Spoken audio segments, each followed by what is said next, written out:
earlier, at some point, police removed barricades, and they have just now taken the barricades down. And so you're getting a live look at Airways. Of course, we're going to be on the scene here up close to the place where Young Dolph took his last breath. Of course, if we see any new developments, we won't hesitate to come back to you a little later in the broadcast. We're live on Airways in Memphis. Daniel Wilkerson, Fox 13 News. Daniel, thank you for that continued perspective tonight. And our cameras were rolling as police escorted the medical examiner who took Young Dolph's body away from that area. You can see the street was lined with people behind those barricades as police cars escorted the tow trucks and the coroner's van. Now, we also heard late this afternoon from Memphis Police Chief C.J. Davis. Fox 13's Dominique Dillon was there as the chief addressed the city just at 6:30 tonight. Dominique, talk to us about what the chief had to say, specifically about tonight. Well, Daryl, the police chief held this news conference around 6:30 this evening, and it was brief. As you know, this is an ongoing investigation, so there wasn't too much information she could give us, but she is calling on people who may have seen anything. If you know anything about what happened out here around 12:30, you're asked to call Crime Stoppers at 901-528-CASH. But as you know, throughout the day, it was pretty tense out here. There were some tense moments out here. For the majority of the day, things were peaceful, things were calm. People were out here just trying to see what was going on and get the latest information about what happened to Young Dolph here at this cookie shop. However, there were some tense moments, and the Memphis police chief, they say that they're taking any threats or any information they're finding on social media seriously. They said that they're going to place their police officers in hotspots. So anywhere that they believe could be targeted, they say they're going to increase police presence there. As we've mentioned throughout the day, Privé, they've increased police presence there as well, because that seems like one of the places that could be targeted following this incident. But the officers, but the police chief says, once again, they're dedicated to finding out who this gunman is, and they're calling on people to come forward. Also, Councilman J.B. Smiley, he mentioned that he would like to see a curfew. We asked the police chief about that, and here's what she has to say. We also strongly encourage everyone to remain calm as we actively perform our investigation. The Memphis Police Department is providing an increased presence in areas of the city that might be directly impacted by this unfortunate incident. So this is some of the glass from the crime scene. This is what police officers have been combing through throughout the day. You can see a bullet hole right here in the glass right there.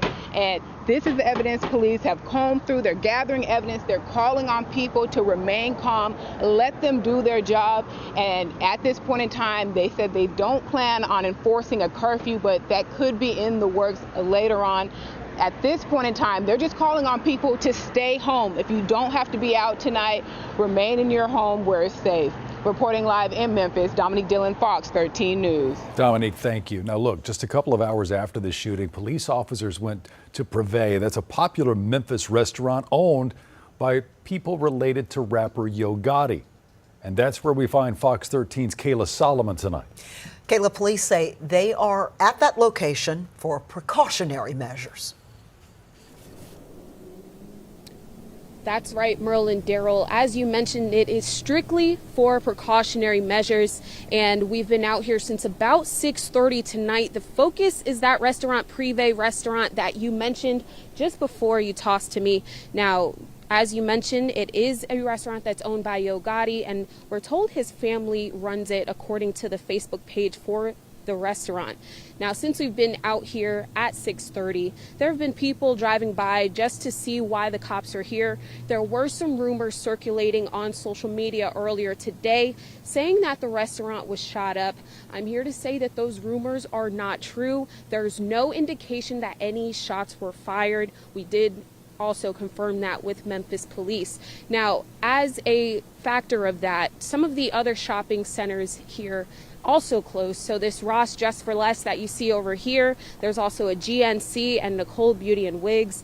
They were advised by Memphis police to also close early, just out of a safety precaution. Now, we don't know how late the Memphis police will be out here tonight, but we can tell you that there are still about 3 cop cars here, and there's about 4 officers on scene total. Reporting live from Memphis, Kayla Solomon, Fox 13 News. All right, thank you, Kayla, for the update. Young Dolph was at Makita's Cookies just last week. We have some video here. Say you came to get some what? That's all I came for, to get some Makita. Makita cookies. Get the side. Get the side. Get the side. Come back around here. Come back around there. Yes, these right here. What you got? Chocolate chip. Them hot. Straight out the oven. Just for you. Appreciate you, baby. Be safe. Last thing she said, be safe. According to Makita's Cookies Instagram, this video was just taken last week, and you can see Young Dolph there at the front of the bakery. Makita's wrote, Young Dolph says every time he comes home to Memphis, he has to stop by Makita's Cookies. We have continuing coverage tonight. Fox 13 was the first to bring you the breaking news on air and online of Young Dolph's death. You can always stay up to date on what's happening in the Mid-South by downloading the Fox 13 News app. You can receive breaking text alerts just like everyone else did this afternoon. We're going to stay on top of this Memphis story and continue to bring you the very latest details as we get them into our newsroom. We will be taking a deeper look at who Young Dolph was. From being shot twice previously to his work right here in the city of Memphis. Coming up next on Fox 13, what and who this rapper was in the Mid-South and the hip-hop community.